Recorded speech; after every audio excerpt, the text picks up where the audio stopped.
Hey HTC, welcome to Daily Devos. I'm Pastor George, and today we'll be looking at Philippians chapter 2, verse 8. Let's read that together.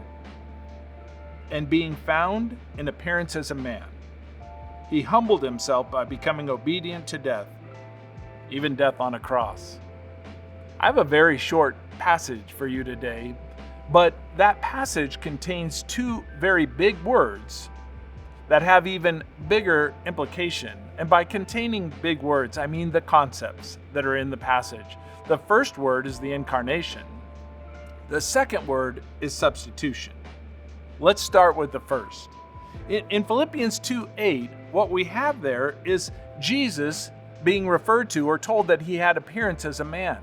It was the incarnation, that the creator of all that exists, all that we see, all that we know, became man, became a human being, and lived amongst his creation. In fact, the word incarnation literally means to be made flesh.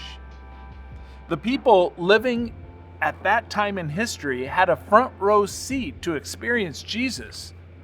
They could see Jesus. They could listen to Jesus. They could actually reach out and touch Jesus Christ. They had a front row seat to this incredible reality of the incarnation. But the incarnation was only part of the plan.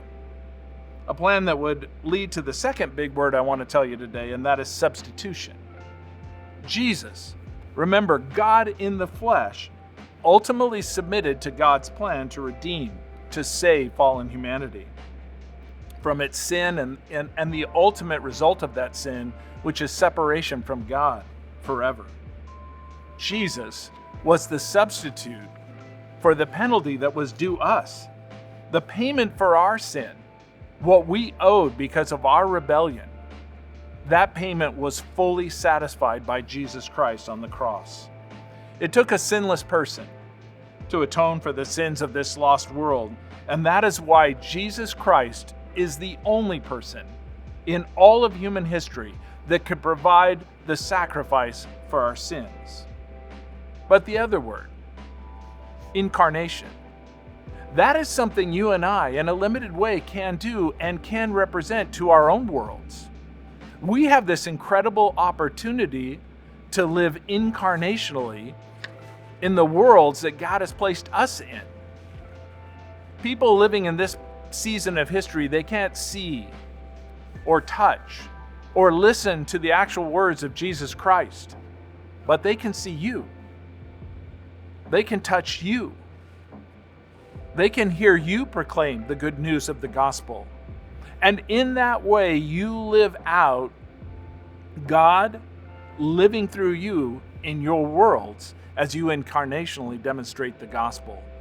I don't know what your world looks like right now, but I do know they need Jesus.